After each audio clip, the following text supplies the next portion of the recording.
평생을 바친 가정을 어떻게든 지켜야 한다는 마음.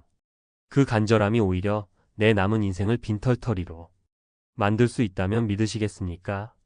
오늘은 좋게 끝내자 는 남편의 말을 믿고 혹은 싸우기 싫어 버티다가 평생 일군 재산을 모두 빼앗기고 쫓겨나야 했던 한 아내의 비극적인 이야기로 시작하겠습니다. 평생을 전업주부로 살아온 62세 김선자 씨.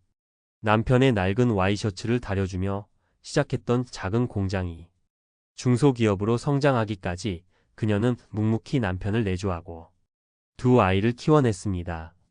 남부럽지 않은 노후를 꿈꿨지만 몇 년 전부터 남편은 밖으로만 돌았고 부부 사이엔 차가운 침묵만이 흘렀습니다.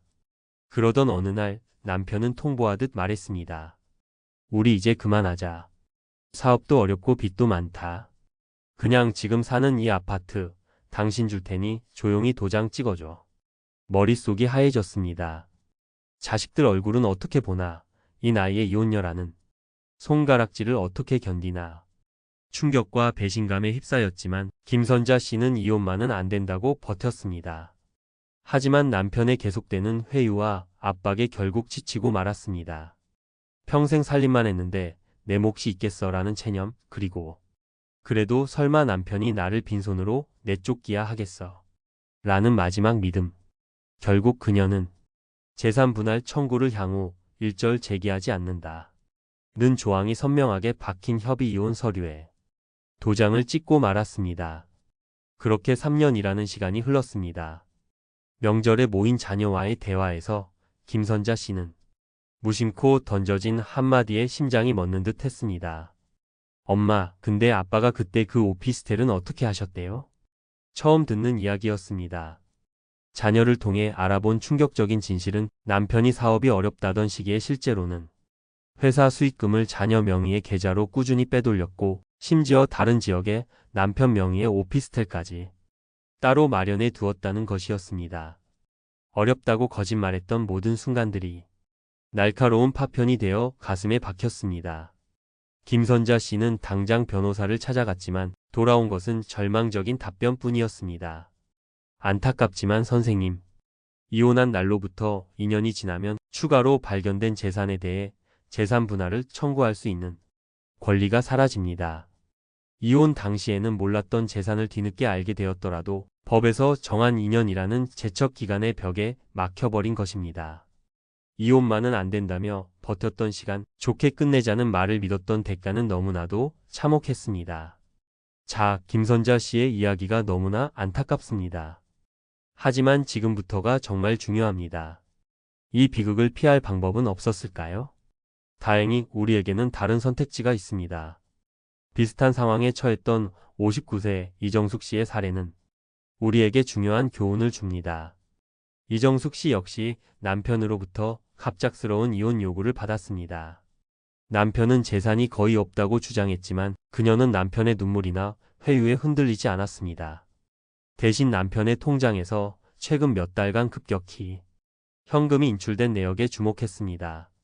감정적으로 매달리는 대신 그녀는 곧바로 법률 전문가를 찾아 이성적인 대응을 시작했습니다.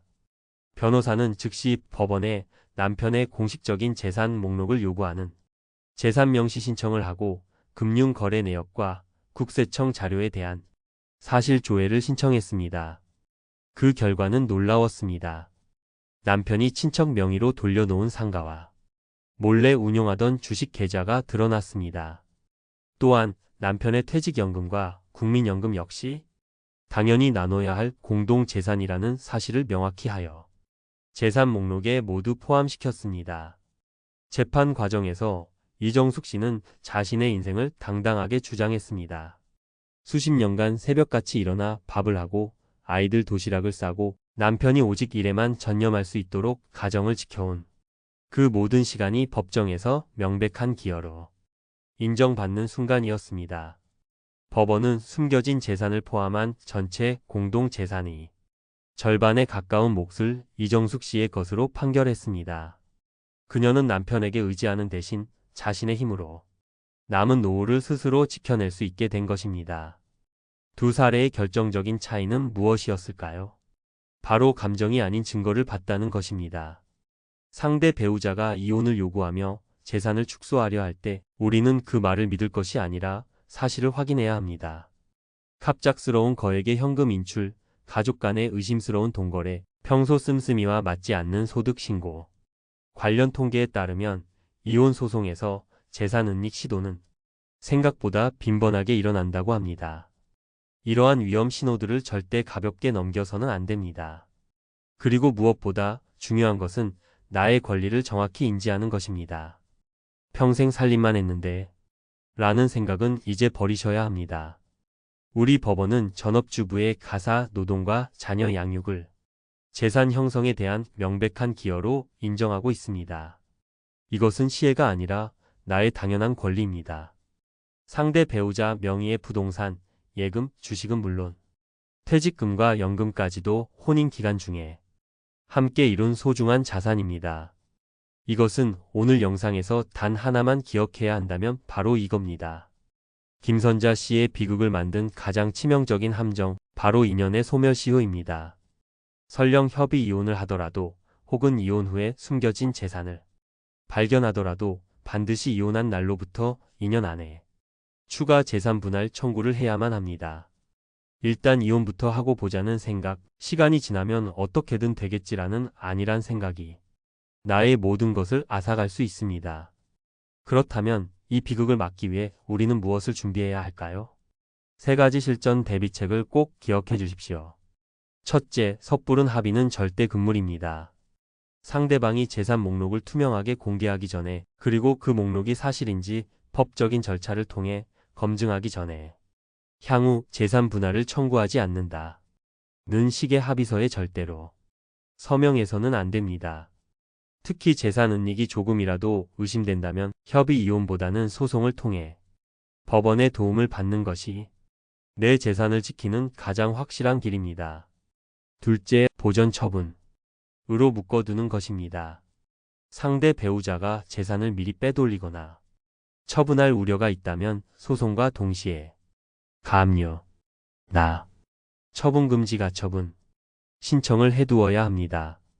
이는 상대방이 부동산을 팔거나 예금을 마음대로 인출하지 못하도록 법적으로 묶어두는 매우 효과적인 안전장치입니다. 이것은 싸움을 거는 것이 아니라 내 몫을 지키기 위한 최소한의 방어 수단입니다. 셋째, 연금을 반드시 확인해야 합니다. 재산 분할에서 가장 놓치기 쉬운 것이 바로 연금입니다. 국민연금, 공무원연금, 사학연금 등 거의 모든 공적연금이 분할 대상이 될 수 있습니다. 특히 국민연금의 분할연금은 재산 분할 소송과 별개로 이혼 후 5년 이내에 국민연금공단에 직접 청구해야 받을 수 있다는 점, 이것은 따로 챙기지 않으면 놓치기 쉬우니 반드시 기억해 두시길 바랍니다. 오늘 이야기가 이혼을 부추기는 것으로 들리지 않았으면 합니다. 평생을 함께한 인연을 정리하는 것은 누구에게나 고통스러운 일입니다.